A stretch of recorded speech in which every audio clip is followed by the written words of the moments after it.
As possibilidades que surgiram com a disseminação da internet estão transformando consumidores passivos de produtos culturais e de informação em criadores de conteúdo.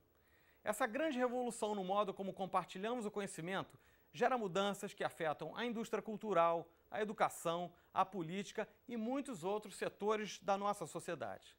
Para conversar sobre esse tema, convidamos o pesquisador e advogado Ronaldo Lemos. Está começando mais uma edição do programa Entrevista. Com a ajuda de um time de especialistas como o Ronaldo, vamos refletir sobre o impacto das novas tecnologias na sociedade. Ronaldo, seja bem-vindo, muito obrigado pela sua participação. Obrigado, Como essas novas ferramentas que surgiram na internet estão permitindo que pessoas criem conhecimento em conjunto? Olha, eu acho que a revolução que a internet trouxe foi de fazer com que as pessoas deixem de ser só consumidoras da informação para serem também produtoras da informação. Isso revoluciona tudo. Revoluciona, inclusive, por exemplo, a educação. A gente sempre pensou no aluno como um cara que está ali para absorver o conhecimento. O professor fica ali na frente falando e o aluno fica absorvendo. Só que hoje, cada vez mais, muita gente percebe que o aluno também pode ser fonte de informações. Então eu tenho visto coisas muito interessantes, como por exemplo sites em que as anotações dos alunos são compartilhadas e transformadas numa espécie de página wiki. O que significa isso? Em vez de cada aluno anotar a matéria, cada um com as suas imperfeições, um pegando uma parte melhor, o outro não, cada vez mais há a possibilidade de essa anotação se transformar em algo colaborativo. Então, as pessoas todas anotam o que o professor está falando, colocam links multimídia, colocam referências externas ao que estão ouvindo na sala de aula e, por que não, podem até corrigir alguma coisa que o professor tenha falado que não seja exatamente correta. E você tem algum exemplo bacana sobre esse compartilhamento de conhecimento, algum site? Sim, sem dúvidas. O mundo hoje está sendo tomado por iniciativas para colocar aulas inteiras na internet, dos mais diversos assuntos. Então, as universidades americanas de ponta, Stanford ou Harvard e várias outras, estão criando projetos de pegar suas aulas e colocarem tudo na internet. Então, hoje você aqui, sentado numa cidade brasileira, pode ter a oportunidade de fazer um curso inteiro da Universidade de Harvard, inclusive cursos muito técnicos, como desde programação até coisas de engenharia e coisas bem sofisticadas. Sentado de casa, basta ter a disciplina e a curiosidade, porque muitos desses cursos estão sendo traduzidos para o português. E isso também está contribuindo para gerar essa revolução da informação. Claro que tem problemas, como por exemplo, como é que você avalia o aluno que está fazendo o curso de casa. Mas até isso já está começando a ser resolvido, de modo que muito em breve vai ser possível para alguém aqui no Brasil eventualmente conseguir até um diploma, um certificado de uma universidade de primeira linha e fazer o curso diretamente da sua casa, ser avaliado de casa e assim por diante. Claro que isso põe em xeque as instituições brasileiras, porque elas vão ter que começar a se preparar para competir num mercado global em que a educação deixa de ser territorializada e passa a ser um mercado em que todo mundo compete com todo mundo. De que maneira a tecnologia e o conhecimento coletivo estão sendo usados para solucionar problemas, por exemplo, nos grandes centros, problemas de mobilidade, aplicativos? O que você tem visto de bacana? Olha, com essa finalidade? Muito bacana. Tem muita coisa interessante, por exemplo, analisar fluxo de pessoas na cidade, para você entender quais são os gargalos no trânsito, você entender, por exemplo, como é que um grande evento público mobiliza as pessoas que estão chegando, que estão indo embora, e com isso prevenir melhor tumultos ou escoamento de pessoas. Esse tipo de análise, que há 5, 6 anos era impossível, hoje começa a se transformar em algo concreto. E isso eu acho muito interessante. Eu acho que a gente está vivendo num momento em que a gente vai começar a trabalhar com grandes volumes de dados. Os dados, por exemplo, das prefeituras, os dados que o governo recebe, vão estar cada vez mais disponíveis para as pessoas, por exemplo, dados de saúde, dados de escolaridade, matrículas escolares, desempenho escolar. E aí, quando você começar a cruzar esses dados, vai ser muito interessante. Você vai começar a ver, por exemplo, correlações entre saneamento básico e desempenho escolar. Você vai ver correlações entre melhoria de transporte público com o desenvolvimento de um determinado bairro ou com valorização dos imóveis daquele bairro. Baixou a criminalidade. Né? Criminalidade e transporte público. Então, esse tipo de análise, que a gente está começando a ver a infância desse tipo de projeto, eu acho que daqui para frente vai explodir e vai revolucionar a vida tanto do planejamento urbano, quanto também do cara que tem uma loja e quer entender qual é o fluxo de pessoas que passa ali na frente dele. Então, esse tipo de coisa a gente vai ver cada vez mais. Legal. O que significa open source ou software livre? De que maneira as iniciativas com essa filosofia estão mudando a forma como a gente conhece as coisas? Olha, open source é você ser aberto com relação ao conhecimento técnico que você produz. Então, se eu sou um programador, faço um programa, eu posso decidir que o meu programa ele seja não só meu exclusivamente, mas que o conhecimento que eu gerei naquele código seja compartilhado por qualquer pessoa. Qualquer pessoa pode fazer modificações naquele programa, melhorar, né? Melhorar o programa, pode copiar o programa, pode distribuir o programa. Então, é um princípio em que você compartilha o conhecimento que é gerado. E isso tem muitas vantagens. Por exemplo, geralmente sistemas operacionais livres têm muito menos erros do que sistemas operacionais fechados, porque tem muito mais gente analisando e olhando para ver se tem um buraco aqui e um buraco ali. Tanto que hoje, por exemplo, o Linux, que é um exemplo de sistema operacional livre, é usado em várias operações críticas, como, por exemplo, mandar foguete para o espaço, a NASA, porque quando o foguete está subindo não pode ter um erro e chamar o departamento de informática, não vai dar certo. Então, para esse tipo de aplicação crítica, muitas vezes o open source tem sido utilizado.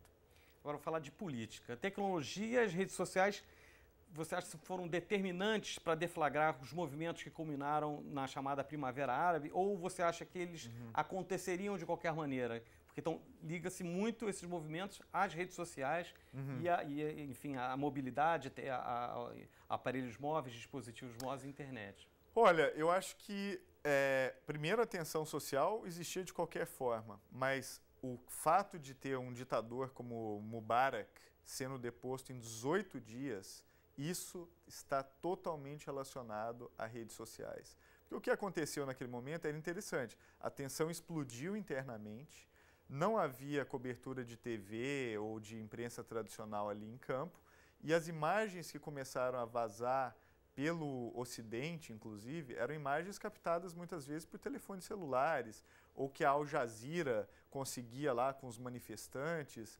E essas imagens foram fundamentais para a formação da opinião pública global. Então aquilo acelerou o processo e fez com que o Mubarak fosse deposto em 18 dias. Então eu acho que assim é errado atribuir todo o crédito às redes sociais, mas aconteceu uma coisa muito interessante. Por exemplo, o Mubarak, no momento em que ele desligou a internet para que as pessoas não tivessem acesso à rede, em vez daquilo pacificar, foi aí que as pessoas ficaram realmente revoltadas. Então, é difícil de afirmar que o crédito é todo da internet, mas experimente desligar a internet das pessoas para você ver o que acontece. Provavelmente você vai ser deposto mais rápido do que você esperava. Alguns autores, como o Nicholas Carr, o Evgeny Morozov e o Andrew Keen, fazem duras críticas ao momento em que estamos vivendo. O Carr diz que estamos ficando mais superficiais e sem poder de concentração. O Morozov que a internet prejudica as democracias. E o Keen lamenta a qualidade artística do que está sendo produzido à margem da indústria cultural tradicional. Você concorda com alguns dos pontos levantados por essas pessoas? Quais seriam as suas críticas a esses tempos que estamos atravessando? Olha, eu acho que a internet também produziu uma figura que é o do polemista de internet. E eu acho que o Nicholas Carr, o Evgeny Morozov e o Andrew Keen, eles são, em grande medida, também polemistas. Eles gostam de gerar polêmicas, sabem que a internet está na boca do povo. Então, eles soltam aí umas ideias que são altamente controvertidas e que acabam gerando muita atenção para os seus trabalhos. Dito isso, na verdade, eu acabo concordando com alguns pontos. Eu acho que nem tudo é polêmica pela polêmica. tem sim um monte de polêmica vazia ali no que eles falam, mas alguns pontos eu acho que são realmente interessantes. Então, por exemplo, quando o Nicholas Carr critica a superficialidade, porque as pessoas não estão dando conta mais de tanta informação, isso eu concordo em alguma medida. Eu acho que realmente a gente está vivendo um momento em que é informação demais, em que a nossa capacidade humana de processar essa informação é limitada, e eu acho que a gente vai ter que descobrir algum jeito de transcender essa limitação, porque a carga informacional é cada vez maior e mais pesada. Então, nesse sentido, eu concordo. Agora, quando ele diz que isso está tornando as pessoas mais burras, incapazes de fazer o que ele chama de pensamento profundo, aprofundado, esse é o termo que ele usa, eu acho que é um grande exagero. Em que pé estão, você que participa disso, do Marco Civil, em que pé estão as tentativas de regulação da internet no Brasil e no mundo? Olha, Beto, esse é um dos temas mais importantes para o Brasil hoje. O Brasil está com uma agenda digital atrasada do ponto de vista legal. Vários países latino-americanos já têm as suas leis tratando de privacidade, de responsabilidade na internet, já têm os seus marcos civis já aprovados. E por causa disso, o Brasil está perdendo oportunidades. Então, por exemplo, um data center do Google que teria vindo para o Brasil e gerado 150 milhões de dólares em investimento, acabou sendo perdido para o Chile. O Chile acabou levando, e um dos fatores que levaram a essa perda é justamente a ausência de uma legislação um pouco mais antenada com o que está acontecendo no mundo. Então, a maioria dos países já fez o seu dever de casa legislativo há mais de 10 anos e o Brasil está atrasado, infelizmente, e a conta desse atraso começou a chegar. A gente está perdendo oportunidades, perdendo a possibilidade de incentivar o empreendedor local. Hoje você conversa com qualquer jovem no Brasil e o cara quer ser empreendedor da internet, quer criar uma empresinha, quer virar o novo Mark Zuckerberg. Então, há esse grande entusiasmo que precisa ser incentivado. E um jeito de fazer isso é criando, por exemplo, uma lei como o Marco Civil, passando e aprovando essa lei, porque é uma lei que protege a inovação e protege esse empreendedor que quer bombar na internet brasileira. Legal. Para finalizar, vamos falando de legislação, você é o representante do Creative Commons, um protocolo de licenciamento de conteúdo na internet e nos outros meios também. Como é que funciona, em que pé está esse processo aqui no Brasil? Olha, o Creative Commons hoje virou quase que uma moeda corrente na internet.